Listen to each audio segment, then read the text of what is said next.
Vamos a leer en el libro de Hechos capítulo 17, a partir del versículo 16 en adelante. Dice así: mientras Pablo los esperaba en Atenas, su espíritu se enardecía viendo la ciudad entregada a la idolatría. Así que discutía en la sinagoga de los judíos y piadosos, y en la plaza cada día con los que concurrían. Algunos filósofos de los epicúreos y de los estoicos disputaban con él, y unos decían: ¿qué querrá decir este palabrero? Y otros decían: parece que es predicador de nuevos dioses, porque les predicaba el evangelio de Jesús y de la resurrección. Y tomándole, le trajeron al Areópago, diciendo: ¿podremos saber qué es esta nueva enseñanza de la cual hablas? Pues traes a nuestros oídos cosas extrañas.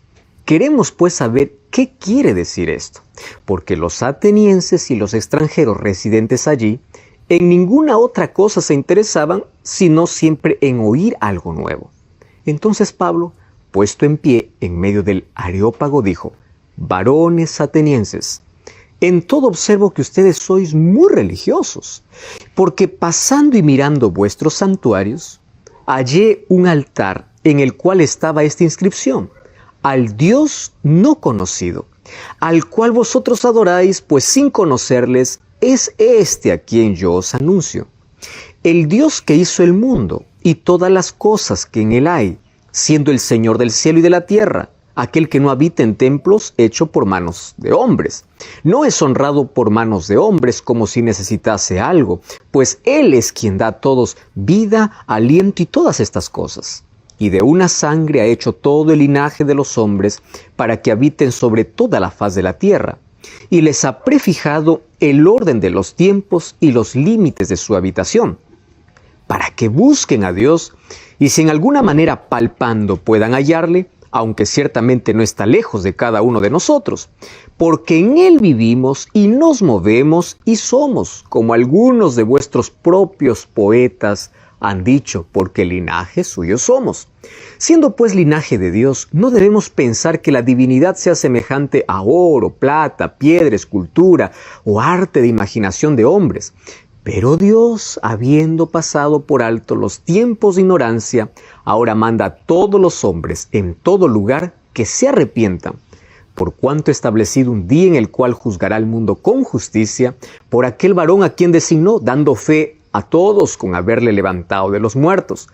Pero cuando oyeron lo de la resurrección de los muertos, unos se burlaban y otros decían: ya te oiremos acerca de esto otra vez. Así salió Pablo de en medio de ellos, mas algunos creyeron juntándose con él, entre los cuales estaba Dionisio, el Areopagita, una mujer llamada Dámaris, y otros también con ellos. Es interesante analizar esta historia. Sabes que antes de que Pablo esté en Atenas, Pablo estuvo en Berea, y ya vimos que en Berea fue muy bien recibido. El resultado fue excelente, porque muchos judíos y griegos creyeron. Hombres y mujeres distinguidas aceptaron el cristianismo.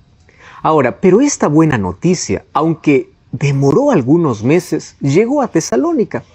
Y recordemos que en Tesalónica era el lugar donde Pablo había sido rechazado y buscado para matarlo. Ahora, los de Tesalónica, al escuchar sobre el éxito de Pablo en Berea, ellos se pusieron en acción inmediatamente. ¿Qué hicieron? Fueron para Berea y, siguiendo el mismo método que les había dado buen resultado en su ciudad, ellos alborotaron a multitudes en un movimiento en contra de Pablo. Sabes que el enemigo nunca descansa.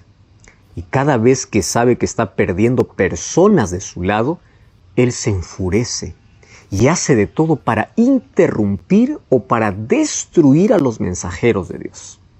Entonces, los hermanos de Berea, ¿qué cosa hicieron? Que Pablo saliera de Berea inmediatamente. Y como ellos eran tan nobles en todo, incluso lo acompañaron hasta Atenas. Ellos querían estar seguros de que Pablo llegaría a un lugar seguro. Por eso es que viajaron por mar, que era la forma más segura de viajar en ese tiempo. Y así Pablo llega a Atenas. Así muestra el texto que acabamos de leer. Pablo se quedó solo en Atenas, porque inclusive sus compañeros se quedaron por un tiempo más en Berea.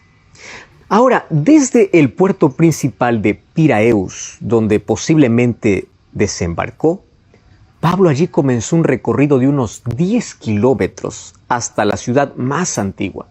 Era la ciudad más artística, pero también más pagana de todas las ciudades que había visitado hasta ese momento. Allí en Atenas encontró muchos santuarios y deidades, esos dioses paganos, a ambos lados del camino. Miró allí los altos nevados del monte Olimpo, donde se encontraban las divinidades griegas. Y allí después llegó a la ciudad, donde los únicos profetas eran poetas. Atenas era conocido como el ojo de la grande Grecia. Entonces allí caminó por sus calles que estaban repletas de obras de arquitectura y de escultura, y aunque ya había pasado por lo menos unos 400 años de su mayor gloria, Atenas continuaba bellísima estéticamente. Ahora, Atenas disfrutaba de un prestigio incomparable y su gloria política era la cuna de la democracia. Ahora, fíjense una cosa, en consideración con ese pasado que tenía Atenas, los romanos allí dejaban que Atenas se administrase como una ciudad libre, aun cuando estaba aliada al Imperio Romano. Era una ciudad con libertad. Y lo primero que Pablo encontró fue pues un comercio de mala vida. Habían prestamistas, taberneros, prostitutas. Luego llegó al Ágora, que era la plaza del mercado. Y allí vio mucha gente, toda clase de gente.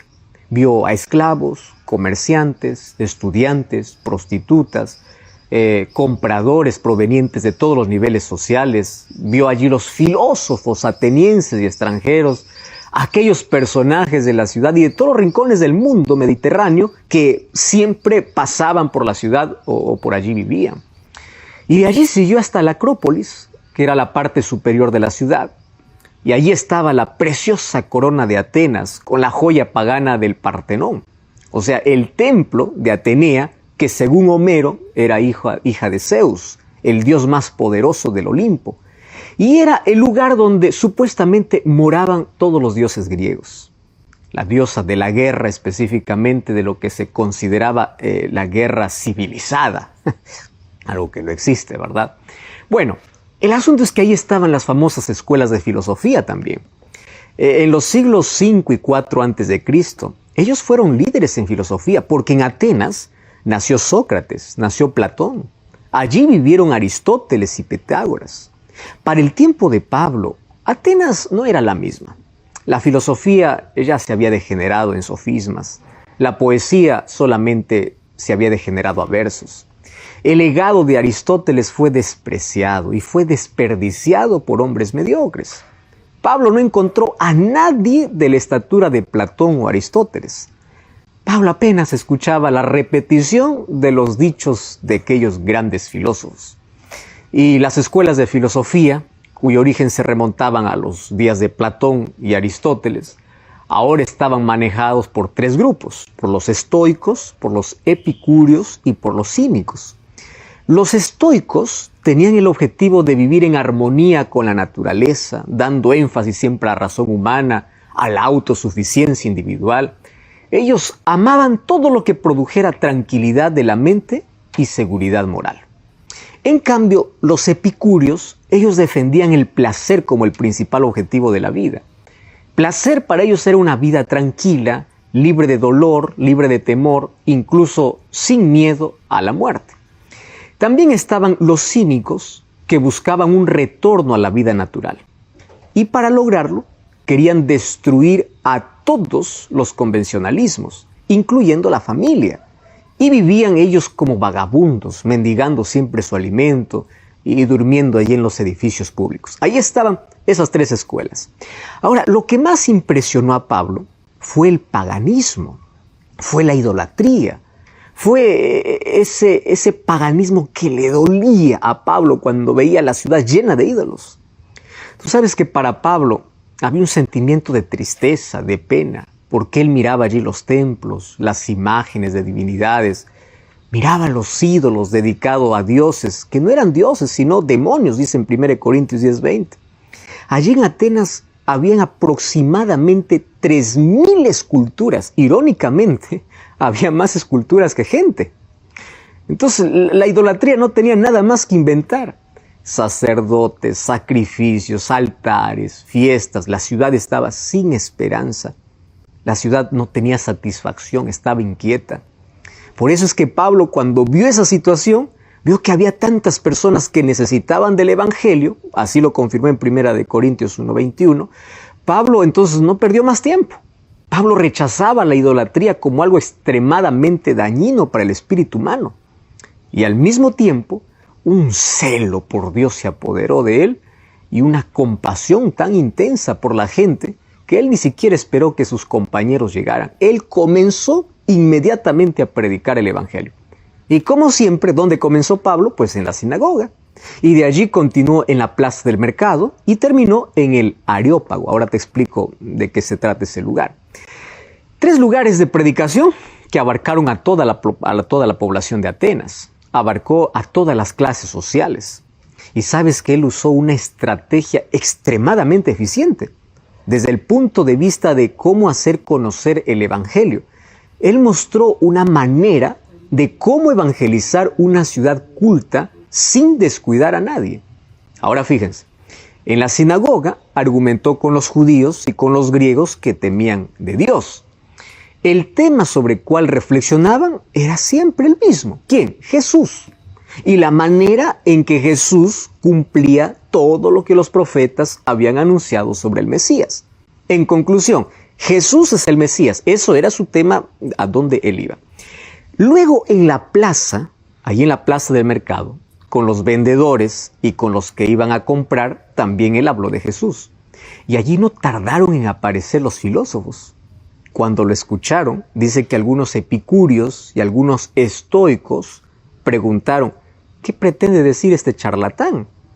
Y otros allí respondieron, bueno, parece que es un predicador de dioses extranjeros. ¿Y por qué decían esto esa gente?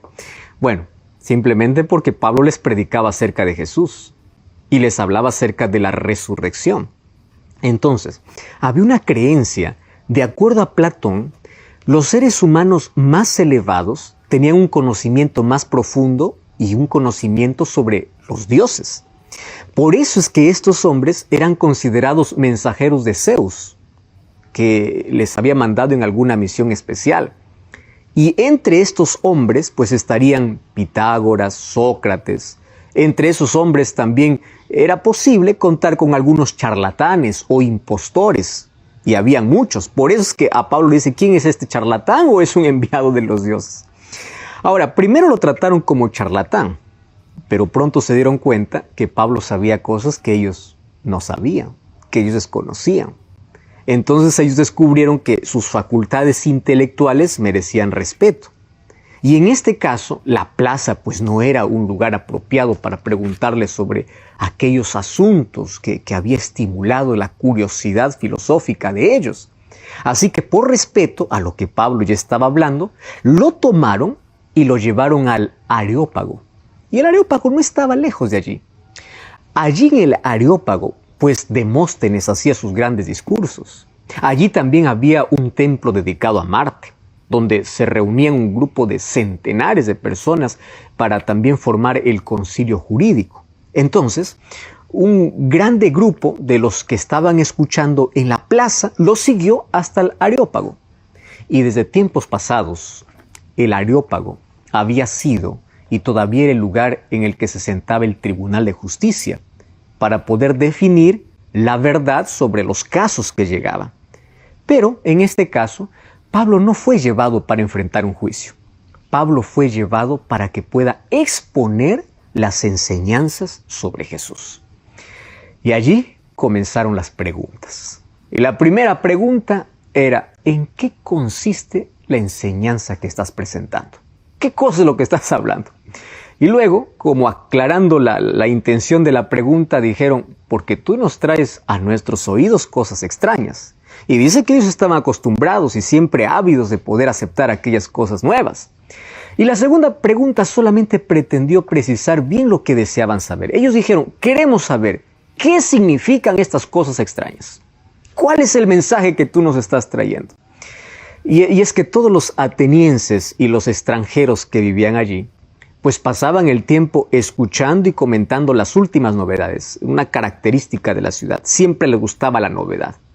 Y por otro lado, pues las palabras de los filósofos era un modo de recordar a Pablo, como el caso de Sócrates, el más grande filósofo de la antigüedad griega, que por desconocer los dioses, pensaban de que ahora él había también traído una novedad sobre un nuevo Dios. Y también recordemos que en el caso de filósofos fueron condenados incluso a muerte por esas enseñanzas. Allí de manera indirecta le estaba diciendo a Pablo que tú también puedes correr ese mismo riesgo. Por eso queremos que tú puedas explicarnos de qué se trata esta nueva enseñanza. Pero Pablo no admitió que su enseñanza estuviera relacionada con dioses nuevos. Y él tampoco tuvo miedo por los posibles peligros que su enseñanza les pudiera traer. Lo que había dicho fuera del Areópago, lo que había llamado la atención de las personas, lo que había llamado la atención de la aristocracia, ahora dentro del Areópago estaba a punto de expresarlo igualmente de manera pública y con total firmeza. Los doctos y los sabios de Atenas, ahí estaban los poetas, los artistas, los filósofos. Allí Pablo pues pronunció un discurso elocuente. Y ese discurso respondía en forma directa a las preguntas que ellos plantearon. Y este discurso que Pablo dio allí en Atenas es interesantísimo porque aborda por lo menos 4 puntos. Primero comenzó allí en la sinagoga, luego fue a la plaza y de la plaza fue llevado al Areópago. Y allí él estaba dispuesto y listo para poder hablar acerca de Jesús, porque Jesús era el centro de su mensaje, era el centro de su vida. Jesús era todo para él. Entonces, cuando él fue llevado para allá, él comenzó un discurso. Y ese discurso tiene 3 partes extraordinarias, 3 o 4 partes extraordinarias. Y hoy queremos analizar un poco de lo que sucedió mientras él estaba exponiendo acerca de Jesús. Ahora recordemos que el público que tenía era un público totalmente diferente. Porque ahora en el Areópago, pues ahora estaban allí los doctos, los sabios, los poetas, los artistas, los filósofos. Y aunque su discurso fue muy elocuente y respondía de manera directa a las preguntas planteadas, él muestra a Jesús. Y miren, en primer lugar, él hace una introducción. Y él comienza con un grande elogio. Y con el objetivo específico de poder declarar desde el comienzo que el Dios del que él estaba hablando a la multitud no era un nuevo Dios. Él tampoco no es un nuevo Sócrates. Él va a presentar un Dios que incluso ellos adoran. Por eso es que él comienza su discurso diciendo atenienses. Así llamó la atención de todo el grupo. Y él dijo, yo observo que ustedes son sumamente religiosos en todo lo que hacen.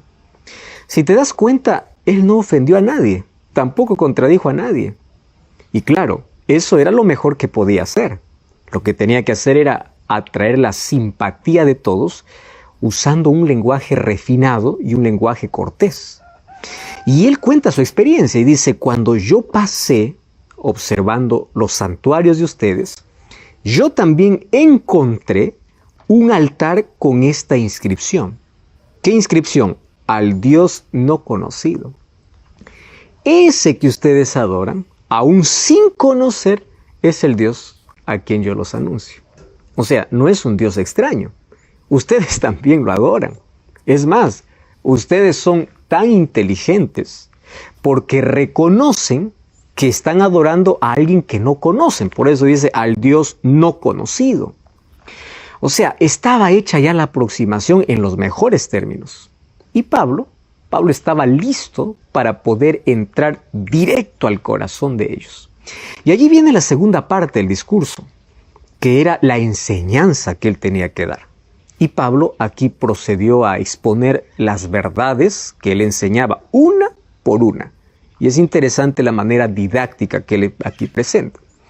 Todas estaban relacionadas con Dios, o sea, el Dios desconocido para los atenienses. Y él comienza a describir ese Dios. En primer lugar, él comienza a describir ese Dios no conocido para los atenienses. Él es el Dios que hizo el mundo. Y aquí dice, Él es el Señor del cielo y de la tierra. Él es creador y soberano. Ahora, existía desde antes la existencia de aquello que todo estaba visto, todo estaba creado.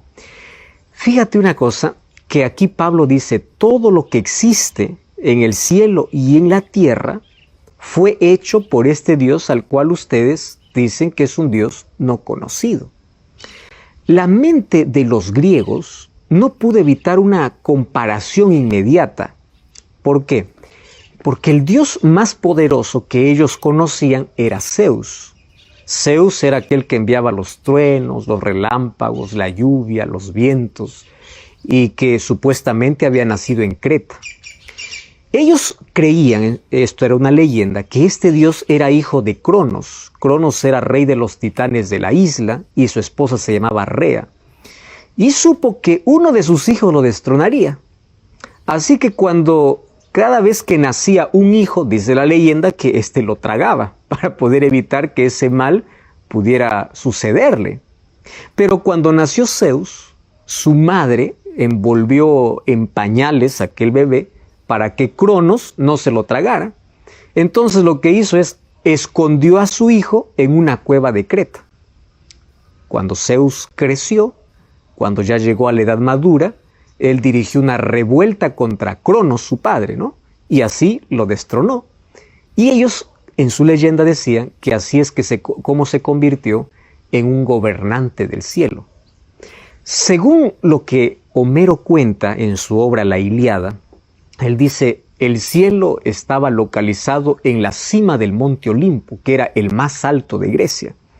Y desde allí observaba, desde allí juzgaba todos los asuntos de los seres humanos. Entonces, todo estaba bajo el comando de Zeus. O sea, todo estaba sujeto a la voluntad de ese Dios, donde también moraban todos los dioses del panteón griego. Solo que aquí había una diferencia. Ellos estaban pensando en su leyenda, en su creencia, pero Zeus compartía su poder con otros dioses. Por ejemplo, esos otros dioses eran supuestamente sus hermanos, que era el Hades, que gobernaba el mundo oculto de los muertos, Poseidón, que era el gobernante de los mares y de todas las aguas. Ahora, esta era la leyenda en lo cual ellos creían acerca de los dioses a quienes supuestamente conocían. Y claro, ahora les resultó obvio que el Dios de Pablo era superior, era más poderoso que todos sus dioses. ¿Por qué? Primero porque Zeus no era eterno, Zeus no era el creador y Zeus no tenía poder absoluto. Zeus compartía su poder con sus otros hermanos. Sin embargo, aquí Pablo, cuando presenta el poder absoluto de Dios, el creador de todo, esto pues obviamente aumentó la atención de todos ellos. Y es más, aquí Pablo dice, este Dios del cual les hablo no vive en templos construidos por hombres y tampoco depende del servicio que le presenten las manos humanas, como si es que Dios necesitase de alguna cosa de los seres humanos. Lo que está diciendo aquí Pablo es, el Dios que les estoy presentando es un Dios más grande que las obras humanas. Este Dios no fue creado por la imaginación, no fue creado por seres humanos, porque los otros dioses son fabricados por ustedes. Este Dios que les estoy presentando existe por sí mismo. Y con esta declaración, todos quedaron admirados, ¿no? Porque nunca habían conocido ni escuchado de un Dios así, con ese poder. Bueno, en segundo lugar, Pablo presenta la existencia de las naciones. ¿Cómo es que existen todas las naciones? Y él dice, de un solo hombre, Dios hizo todas las naciones para que habitaran la tierra entera. Además, dice que Él determinó los periodos de su historia y las fronteras de sus territorios. ¿Sabes que los griegos no creían en la igualdad de todos los seres humanos? Ellos no reconocían los derechos de todos los individuos, porque ellos se creían los más importantes. Los griegos se creían superiores a los incultos bárbaros que allí poblaban las otras naciones fuera de Grecia. Ahora, los atenienses, ellos se autoconsideraban los únicos seres humanos verdaderamente autóctonos, los únicos que surgieron originalmente como nativos de Ática. Entonces, en su pensamiento, pues ellos creían de que no eran descendientes de nadie, que ellos eran seres superiores a todos. Eso era su creencia. Pero para Dios no existe ninguna raza superior. No existe ni siquiera un territorio que Dios no les haya concedido para las personas. Entonces Pablo aquí presenta un texto clásico de una verdad de suma importancia para todos ellos. Según Deuteronomio capítulo 32, versículo 8, diciendo que Dios incluso coloca el territorio para cada nación. Porque cuando el Altísimo dio su herencia a las naciones, en Deuteronomio dice, cuando dividió a toda la humanidad, Dios puso límites a los pueblos. Eso quiere decir que cada pueblo tiene su tiempo y su lugar, y permanece fuerte mientras cumpla con el objetivo por el cual Dios lo colocó allí. Muy bien. Con esto, obviamente, su curiosidad aumentaba, pero ahora viene la tercera parte del discurso. Dice, ¿cuál es el propósito que Dios tiene para los pueblos? Si Dios los colocó con un propósito, entonces, ¿cuál es el propósito? Y allí Pablo dice, para que busquen a Dios y para que, aunque sea a tientas, lo encuentren. Luego Pablo, de manera inteligente, citó dos frases de los poetas griegos. Y él dice, en Él vivimos, nos movemos y somos. ¿Sabes que esta frase era el último verso de un poema de Epiménides de Creta, que escribió en el año 600 a.C., y más o menos el verso dice así, ellos fabrican tu tumba, oh santo o altísimo Dios. Los cretenses siempre mentirosos, decía en el poema, son glotones y ociosos, pero tú no estás muerto.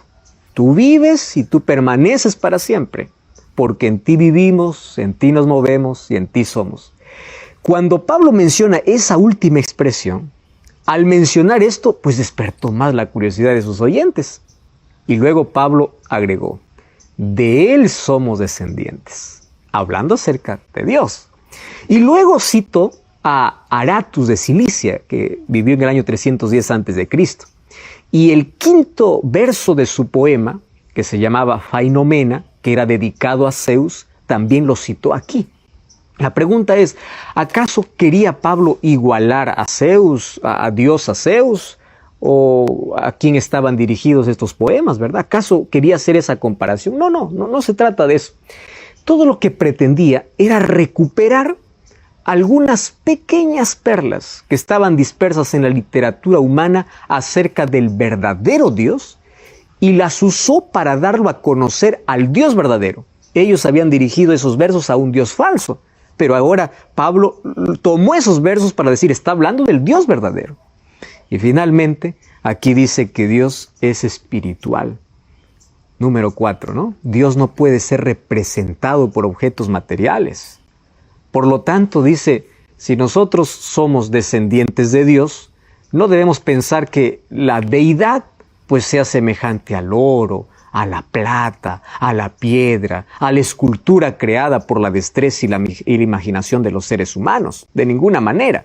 Ahora, si existe alguna escultura, pues la única escultura apropiada de Dios es el ser humano mismo, porque Dios creó al ser humano a su propia imagen. Entonces, una persona viva, una persona con sus capacidades espirituales, una persona con su capacidad mental, con su capacidad física, todas estas integradas en una unidad es sellada, no desmontable, puede ser la imagen o la escultura que Dios creó.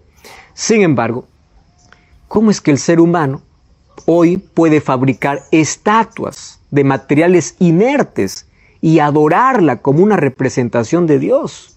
o como si fuera Dios mismo. Esto Pablo, él está con tanto dolor en el corazón, dice, esto no puede ser posible, esto es una rebelión contra Dios, esto es ignorancia de Dios. Y claro, después de mencionar todo esto, Pablo hace una invitación al arrepentimiento. ¿Sabes qué cosa me encanta? Que al finalizar el discurso, él tenía que invitar a su audiencia al arrepentimiento. Claro, lo hizo de manera indirecta, lo hizo para no ofenderlos, pero igual les dio de todas maneras la oportunidad para que los atenienses se arrepintieran. Y él dice así, pues bien, Dios ha pasado por alto los tiempos de ignorancia. En otras palabras, ustedes hasta hoy fueron ignorantes. Pero el texto continúa diciendo, pero ahora manda a todos para que se arrepientan. ¿Por qué es necesario el arrepentimiento? Y Pablo lo explica aquí en el mismo texto. Porque Dios ha fijado un día en el cual juzgará al mundo con justicia. ¿Y quién va a realizar ese juicio? Pues Dios mismo, o a alguien a quien Él le ha asignado esta tarea. ¿Quién es ese alguien? Y dice, lo hará por medio de aquel varón a quien Él asignó. Y entonces Él pasa a identificar de quién está hablando, no por nombre, sino por poder. Ahora, un poder que Dios manifestó y que nadie fuera de Él lo tiene. Y le dio crédito ante todos. ¿Cómo lo presenta Jesús? Aquel que fue levantado de los muertos. Y fíjate, presta atención. La resurrección se transformó en la mayor prueba de poder. La resurrección se transformó en el documento que acredita la comisión dada por Dios a Jesucristo. Esa comisión redentora que a su debido tiempo, cuando llegue el día, se volverá una comisión de juicio, porque será Jesucristo quien juzgará. Y la resurrección se convirtió en una piedra de tropiezo para todos esos sabios. ¿Por qué? Por una razón. Porque como el resto de los griegos, ellos creían en la inmortalidad del alma. Por eso es que la resurrección les resultó totalmente incompatible con su creencia. Entonces, para ellos no podían aceptar esta verdad. Todo estaba bien hasta que Pablo colocó el tema de la resurrección. Creer en las dos cosas es una incoherencia teológica, es absurdo. Entonces ellos se dieron cuenta de que si aceptaban la doctrina de la resurrección, ellos tendrían que abandonar su creencia de la inmortalidad del alma. ¿Y qué crees? Ellos no estaban dispuestos a hacerlo. Por eso es que el sermón termina diciendo que Dios, como autor principal, marca un día de juicio que juzgará al mundo y da pruebas de la resurrección de Jesús. Y sabes que esta historia termina triste, porque cuando Pablo terminó su discurso, los sabios atenienses reaccionaron de manera negativa, algunos incluso de manera descortés. Dice que algunos se burlaron de Pablo, mientras otros más refinados le dijeron así: por favor, háblanos sobre este asunto en otra oportunidad. O sea, no más queremos escucharte. Todo estaba bien hasta que tocaste un tema que ofendió nuestra creencia. Dieron por terminada la reunión y comenzaron a salir del Areópago. Uno a uno, en pequeños grupos o uno a uno, fue saliendo. Al final, se acercaron solamente algunos a Pablo. Algunos que querían seguir conversando con él. Algunos que habían creído. Y dice la Biblia que uno de ellos era Dionisio. Y Dionisio era juez del Areópago. Eso significa que eso fue una gran conquista, ¿verdad?, para el establecimiento de la iglesia allí en Atenas, porque ahora el juez del Areópago se había arrepentido. Según menciona Eusebio de Cesarea, que fue un famoso historiador del siglo IV después de Cristo, Dionisio llegó a ser el primer obispo de Atenas, el primer líder cristiano de Atenas. Y la segunda persona mencionada era una mujer llamada Dámaris.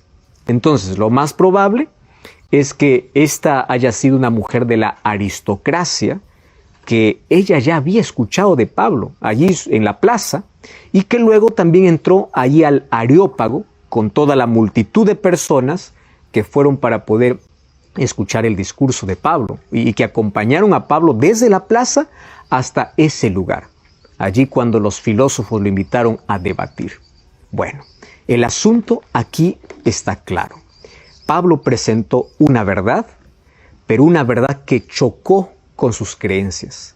Y cuando entraron en conflicto con sus creencias, ellos, en lugar de aferrarse a la verdad, prefirieron continuar en su ignorancia, continuar en su error. ¿Acaso esa historia no se repite también hoy?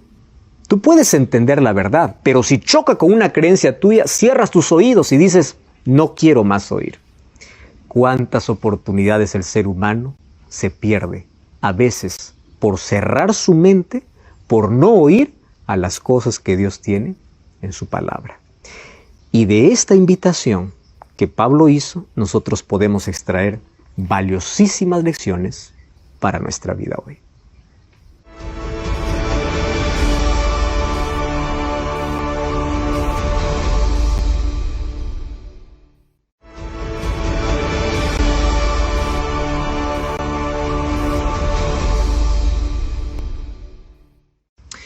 Cuando el apóstol Pablo intentó alcanzar a la conciencia y abordar el tema personal de salvación, cada uno de los atenienses fueron yendo y lo dejaron a Pablo hablando solo. Y sabes que Pablo salió de allí y nunca más regresó. Pablo, al ver la cantidad de dioses y la mucha perversidad, claro que fue movido a declarar que Dios es un Dios de justicia, que juzgaría al mundo con rectitud. Pero este es un mensaje que incomodó a la mente de los epicúreos, porque ellos enseñaban de que los seres humanos somos gobernados por la casualidad y que el placer es el mayor bien. Y hasta hoy este es un mensaje que incomoda a muchas personas. Muchas personas no quieren escuchar más ni de ley de Dios, ni de juicio, ni de justicia. Y la salvación, querido, envuelve toda la vida. Los filósofos huían de cualquier discurso que pueda envolver la vida personal, porque los seres humanos queremos ser salvos no de nuestros pecados, queremos ser salvos a nuestro modo de ver las cosas, no como Dios quiere salvarnos, sino como el ser humano quiere salvarse. Queremos ser salvos de la pobreza, de la guerra, de las enfermedades, queremos ser salvos en nuestros caprichos, en nuestros gustos individuales. Por eso es que hoy muchas iglesias crecen incluso con popularidad de un cristianismo social, en una religión muy cómoda. Y Satanás así los distrae de lo que realmente es importante. Escucha una cosa, Cristo no vino para salvarnos de las adversidades económicas, para llenar nuestro bolsillo. Cristo vino para llenar el corazón, para salvarnos de la muerte eterna. Es muy fácil predicar una religión con un Cristo solamente que sana, que hace milagros, que te hace rico, pero no despierta la verdadera necesidad espiritual de un Salvador. Porque aquel que no es consciente que es pecador, pues no reconoce a Cristo como Salvador. Número 2, la salvación es de gracia, pero tuvo un costo muy elevado, y ese costo es la sangre de Jesús.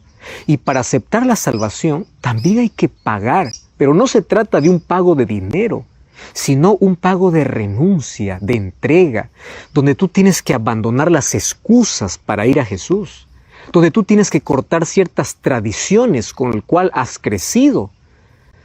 Pero ahora vemos que hay muchas personas que no están dispuestas a abandonar sus creencias para someterse a la voluntad de Dios.